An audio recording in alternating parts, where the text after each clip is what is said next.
अरे मम्मी क्या बताऊं, मैंने सोचा था कि अगर सास ससुर से अलग रहूंगी तो 4 पैसे बचेंगे, पर ऐसा कुछ होता दिख तो नहीं रहा। पुष्पा अपनी माँ पूनम जी से फोन पर कहती है। पूनम जी बोली, मैंने तो तुझे पहले ही समझाया था, बड़ों की छत्र छाया में रहेगी तो कुछ समझदारी आएगी, पर नहीं, तुम दोनों को तो लग रहा था कि माँ बाप ही फालतू हैं। अरे जिसने पूरी जिंदगी सब कुछ समझदारी से चलाया, आज वो क्या तुम्हारे खर्च का कारण बनेंगे? तू तो नासमझ थी ही, पर दामाद जी, मुझे उनसे ऐसी उम्मीद नहीं थी। पुष्पा बोली, मम्मी तुम मेरी तरफ हो या मेरे सास ससुर की तरफ? पूनम जी बोली, मैं इंसानियत की तरफ हूँ, तुम दोनों की तरह नमक हराम नहीं हूँ कि जिस माँ बाप के पैसे पर इतने दिन राज किया, आज वही तुम्हें फालतू दिखने लगे। एक बात कह देती हूँ, अगर तुम उनसे रिश्ता ठीक नहीं कर पाई तो अपने मायके का रुख भी मत करना। अरे तेरी देखा देखी तो मेरी बहू भी बिगड़ जाएगी, ना बाबा ना। इतना कहकर पूनम जी ने फोन रख दिया। तभी पुष्पा का पति संजय गुस्से से बैग पटकता हुआ बोला, फूटी किस्मत है मेरी जो तुम जैसी बीवी मेरे पल्ले पड़ी है। अरे घर के खर्चों को थोड़ा तो कंट्रोल करो, आखिर कितना कमाऊं मैं? खर्च करने की भी कोई सीमा होती है, पर नहीं, फोन उठाए और लिस्ट भेज दी। पुष्पा बोली, मुझे क्यों सुना रहे हो? एक तो ढेले भर की कमाई, उसमें भी बचत करनी है। आखिर इस महंगाई के दौर में मैं भी कहां तक बचत करूं? संजय बोला, फिर पहले कैसे बचत होती थी? अब तो जैसे पैसों को पर लग गए हैं, जो अब कुछ भी बचता ही नहीं है। ऐसा तो है नहीं कि कमाई कम हो गई है, कमाई तो मेरी उतनी ही है, फिर भी महीने के अंत में ये खर्चों का बोझ दे देती हो। दोनों एक दूसरे को दोषी ठहरा रहे थे। दोनों के चिल्लाने की आवाजें नीचे बैठे संजय के माता पिता मनोहर बाबू और निर्मला जी के कानों तक जा रही थी। जिस तरह से वे शांति से बैठे थे, मानो उनको कुछ सुनाई ही नहीं दिया, क्योंकि दोनों ने इन सब बातों पर ध्यान देना जो छोड़ दिया था। निर्मला जी मनोहर बाबू से बोली, सुनो जी, अभी जाऊं या छोड़ दूं? मनोहर बाबू बोले, क्यों डरती हो क्या? जाओ और जाकर देकर आओ तुम्हारे सपूत को ये पर्चा। खर्चा वो करे और भुगतान हम करें, अब ये सब नहीं चलेगा। निर्मला जी ठहरी मां तो बोली, सुना नहीं आपने, उसके पास पैसे नहीं। मनोहर बाबू बोले, सुनो भाग्यवान, अगर तुम्हारी ममता फिर जाग रही है तो पुराने दिनों को याद कर लो।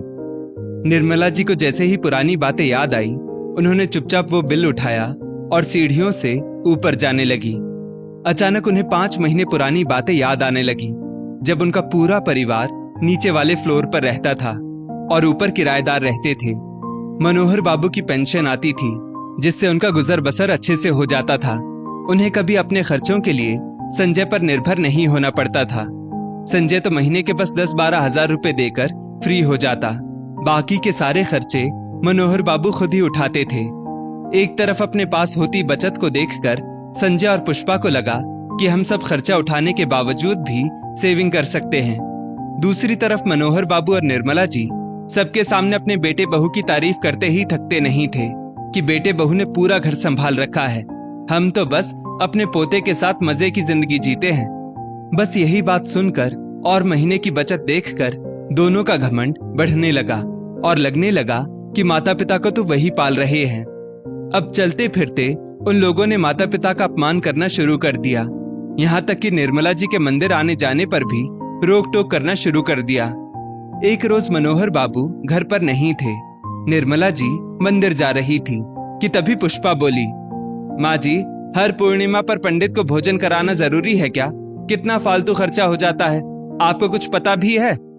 निर्मला जी बोली, बहू, मेरी ये मन्नत संजय के लिए मांगी गई है, वो जब से हुआ है तब से मैं पूर्णिमा के दिन पंडित को खाना खिला रही हूँ।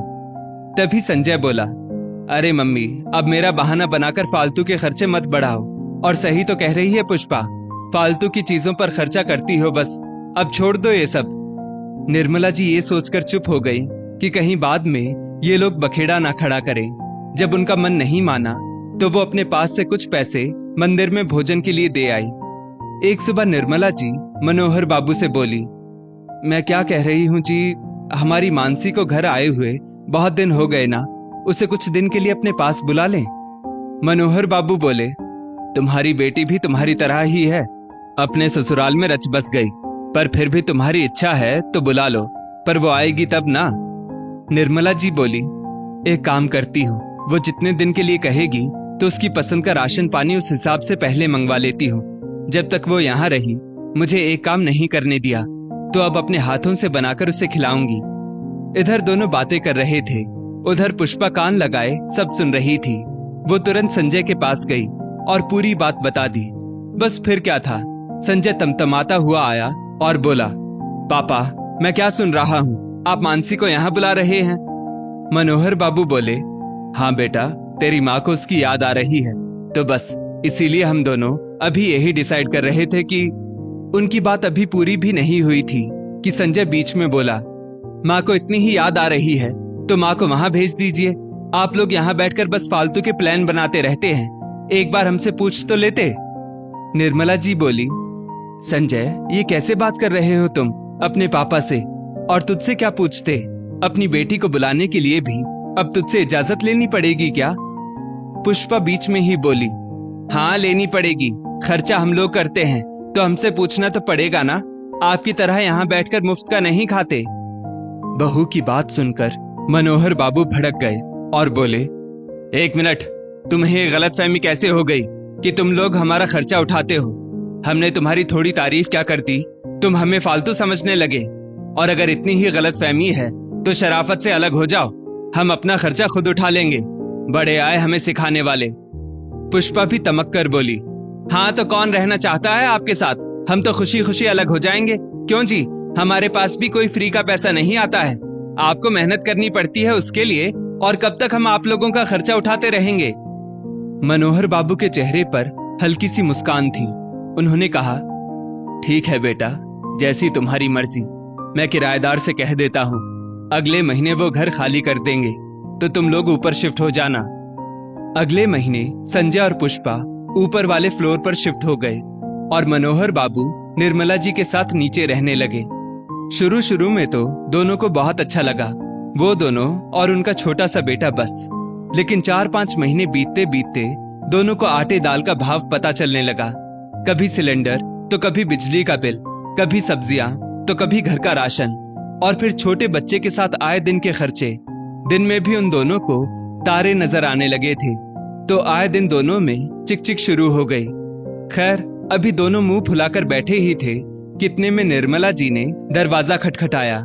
संजय ने दरवाजा खोला तो निर्मला जी को खड़ी देखकर वो कुछ बोलता उससे पहले ही निर्मला जी ने कहा, बेटा ये नई पानी की टंकी का बिल है, दुकान जाकर इसे समय पर जमा करवा देना, पिछली बार की तरह लेट मत करना।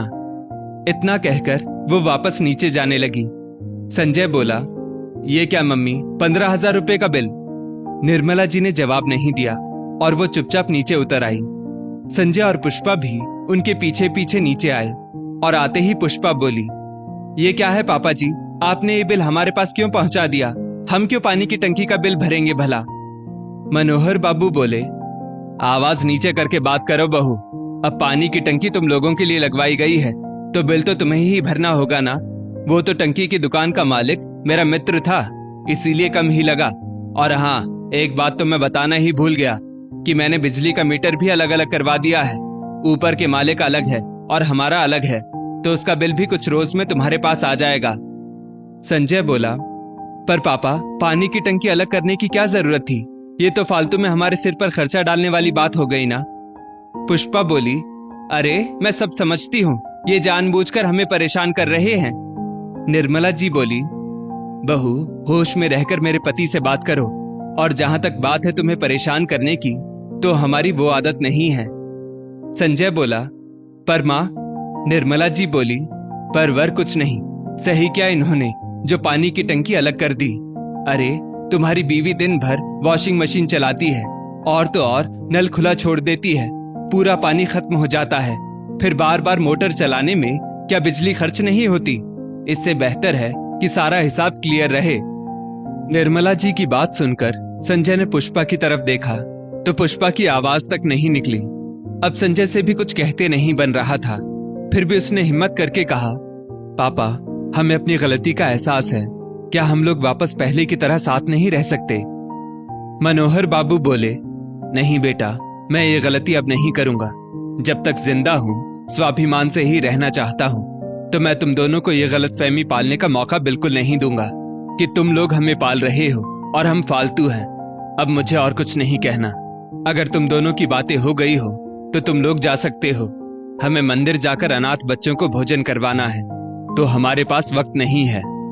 पुष्पा बोली, पर माँ जी, आप तो पंडितों को खाना खिलाती थी ना। निर्मला जी हंसकर बोली, हाँ, अब जिसके लिए मन्नत मांगी थी जब वही खोटा निकला तो सोचा अनाथ बच्चों को ही खाना खिला दूं, शायद अगले जन्म में अच्छी औलाद मिले। निर्मला जी की बात सुनकर वो दोनों इतना सा मुंह लेकर चुपचाप सिर झुकाए वहां से निकल गए।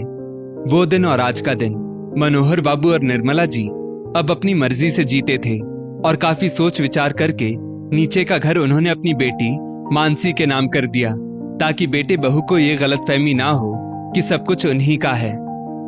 दोस्तों, इस स्टोरी को लेकर आपकी क्या राय है, नीचे कमेंट करके जरूर बताइएगा। और ऐसी ही और भी बेहतरीन वीडियोस के लिए हमारा पेज जरूर फॉलो करें। धन्यवाद।